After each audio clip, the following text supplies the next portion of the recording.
Hello everyone, my name is Finsel and for today's session we have a guest here. So would you like to introduce yourself and take us through what you're going to talk about? Thank you so much, Finsel, for hosting this interview, and I'm really honored to be here today. In this interview, I'll be exploring what it means to be a human practitioner in social policy work in a time of increasing complexity in social issues ranging from homelessness and poverty to detention policies and mental health. Adopting a human approach is not just ethical but necessary.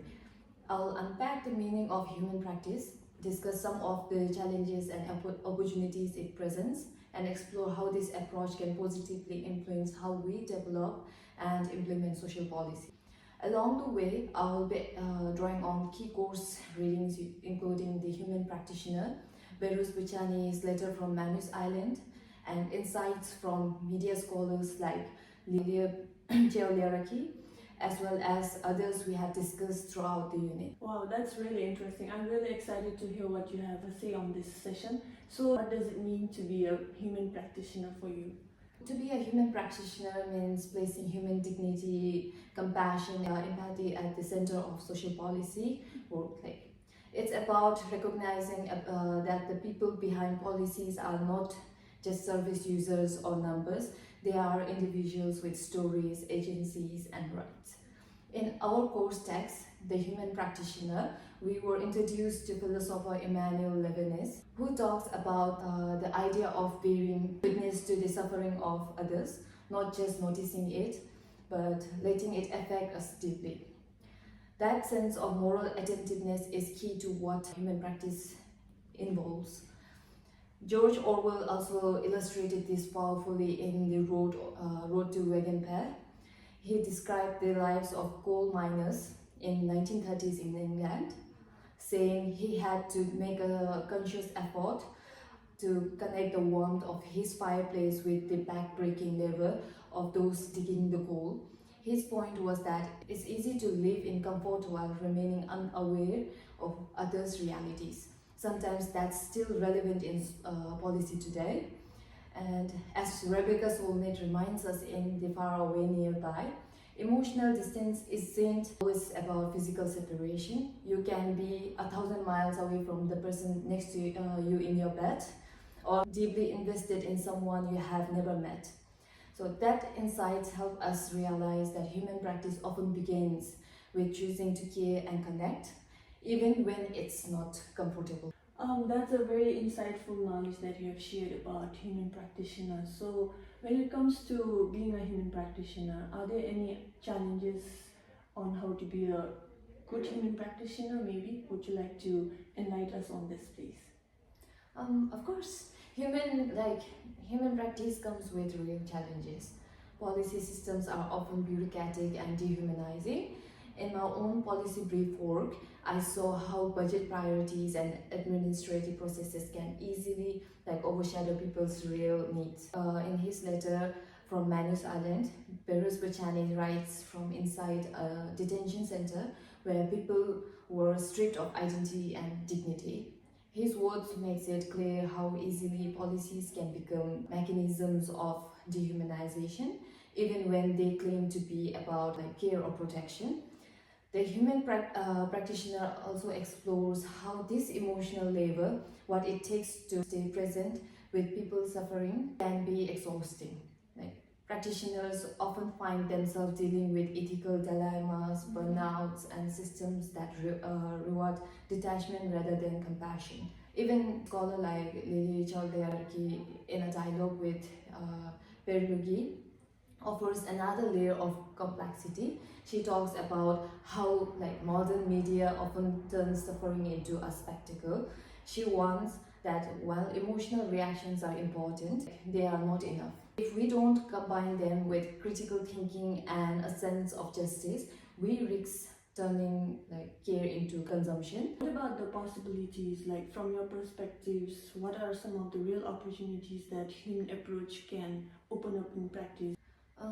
There are powerful opportunities in taking a human approach. One of the clearest example comes from the work of Noble Carr and True. In their study of homeless young people in Canberra, they found that what mattered most wasn't just the housing, it was the relationships. Trust, respect, and being listened to made the biggest difference in these young people's lives. Soulness reflection on emotional geography are also helpful here. She points out that we don't need to be physically close to feel connected. Human practitioner bridge that gap by building relationships, listening, and involving communities in the policy process. Jal Hierarchy adds that stories of suffering can have real moral force, but only if we tell them with care and context. She calls this the utopia of representation, the idea that media and policy should work to give depth, voice, and dignity to those who are suffering, instead of reducing them to statistics or distant victims. Well, now on building on what you just shared, is there any risk that slows down decision making in systems that are already complex? I believe taking a human approach doesn't just make us feel better, it actually leads to better policy. When policies are based on lived experiences and shaped with communities, they are more effective and more just. In our class, we talked a lot about how languages shapes perceptions.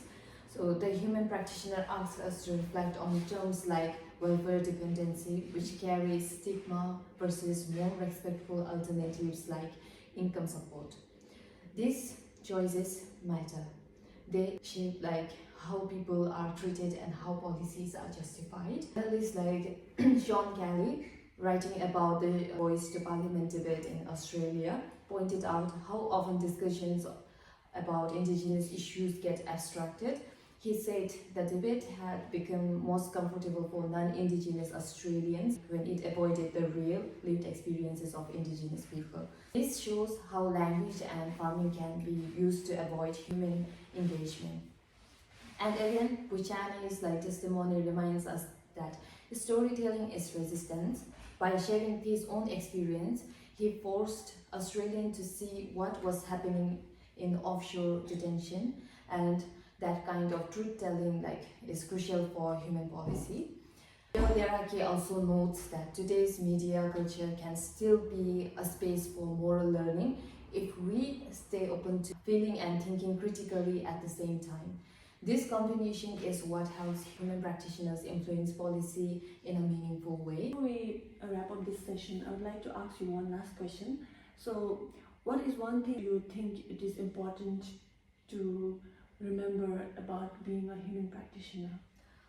To conclude, I personally feel that being a human practitioner is about more than having good intentions. It means staying ethically alert and emotionally present and committed to justice, even in systems that often push us in the opposite direction. As Joel Leraki puts it, it's about doing the hard work of giving people voice, context, and dignity, even when it's easier not to do it. And in the end, policy is about people, and human practice ensures we never lose sight of it. Thank you so much. I've learned a lot today. I would like to thank the viewers for joining us today and being a part of this important conversation. Thank you.